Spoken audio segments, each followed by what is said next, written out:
Bismillahirrahmanirrahim. Assalamualaikum warahmatullahi wabarakatuh. Kami dari kelas D, kelompok 2, akan mempresentasikan tentang landasan pembentukan keluarga. Yang pertama akan dijelaskan oleh David. Kepadanya dipersilakan. Bismillahirrahmanirrahim. Arti keluarga. Menurut Ki Hajar Dewantara, bahwa keluarga berasal dari bahasa Jawa yang terbentuk dari dua kata, yaitu kawula dan warga. Di dalam bahasa Jawa kuno, kawula berarti hamba dan warga artinya anggota. Secara bebas dapat diartikan bahwa keluarga adalah anggota hamba atau warga saya. Artinya, setiap anggota dari kawula merasakan sebagai satu kesatuan yang utuh sebagai bagian dari dirinya, dan dirinya juga merupakan bagian dari warga yang lainnya secara keseluruhan. Ciri-ciri umum keluarga yang dikemukakan oleh McIver dan Pegg. Pertama, keluarga merupakan hubungan kelembagaan yang dengan bentuk dan dipelihara. Ketiga, suatu sistem tata nama termasuk perhitungan garis keturunan. Keempat, ketentuan-ketentuan ekonomi yang dibentuk oleh anggota-anggota kelompok yang mempunyai ketentuan khusus terhadap kebutuhan ekonomi.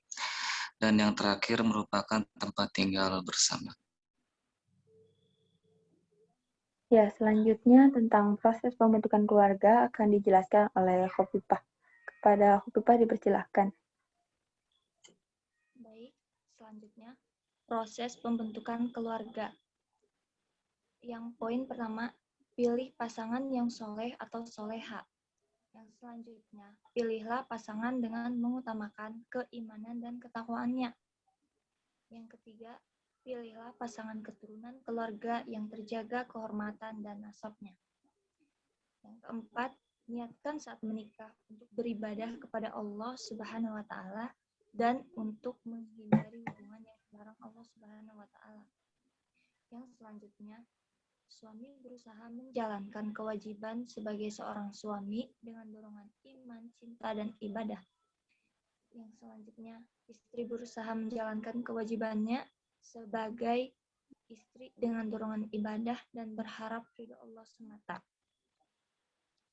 Selanjutnya, suami istri saling mengenali kekurangan dan kelebihan pasangannya masing-masing, saling menghargai, merasa saling membutuhkan dan melengkapi, menghormati, mencintai, saling mempercayai kesepian masing-masing, saling keterbukaan dengan merajut komunikasi yang intens. Selanjutnya, berkomitmen. Selanjutnya, suami mengajukan anak dan istri untuk sholat berjamaah dan ibadah bersama-sama.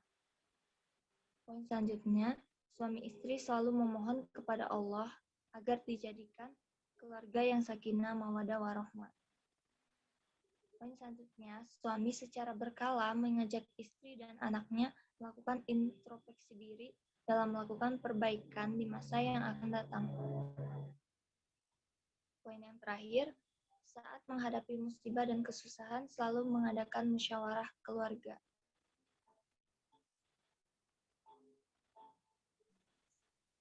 Ya, selanjutnya akan dijelaskan oleh saya tentang landasan pembentukan keluarga.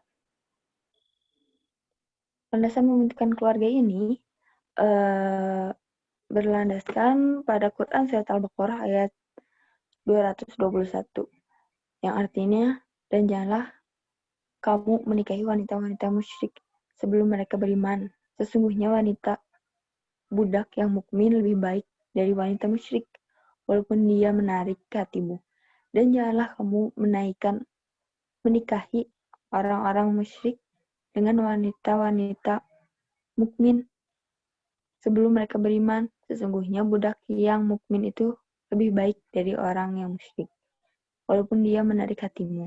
Mereka mengajak ke neraka, sedangkan Allah mengajak ke surga dan ampunan dengan izinnya.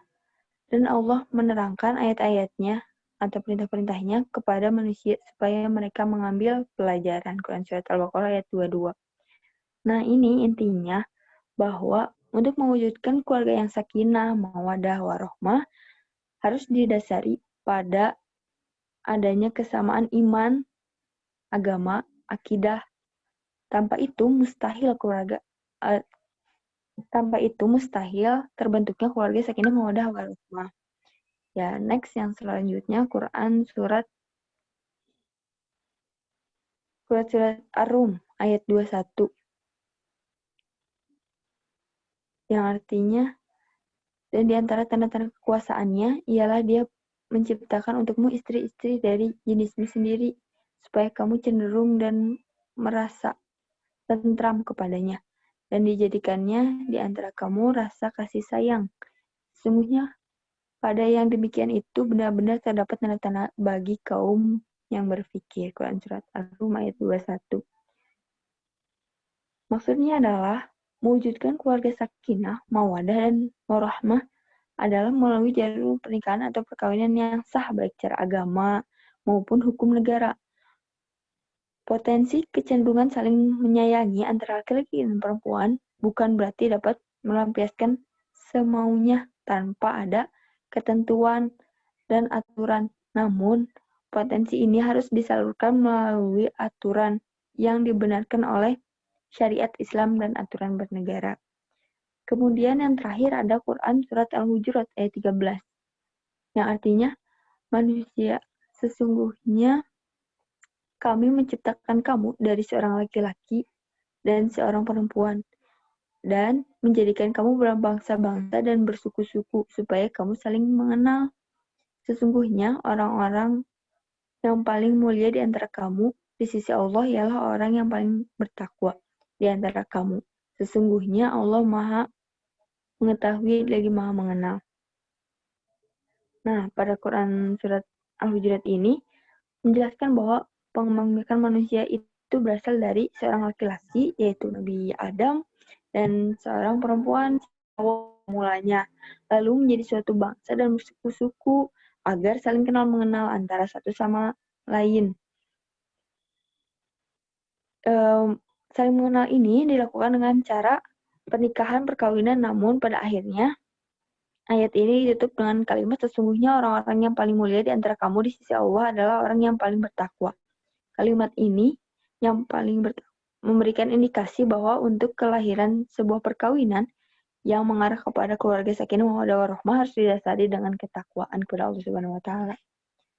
Dan yang terakhir kesimpulan, keluarga sebagai poros pencipta ketenangan dan kasih sayang memiliki tempat istimewa dalam Islam. Orang tua dan keluarga punya peran dominan dalam rumah tangga untuk memberikan bimbingan dan petunjuk kepada putra-putrinya. Problema rumah tangga dapat diperhatikan berbagai cabang ilmu pengetahuan seperti sosiologi, psikologi, kriminologi, dan ilmu pendidikan. Mungkin cukup sekian dari kelompok kami. Penjelasannya mungkin. Mohon maaf bila ada banyak yang salah. Wabillahi taufiq wal hidayah. Wassalamualaikum warahmatullahi wabarakatuh.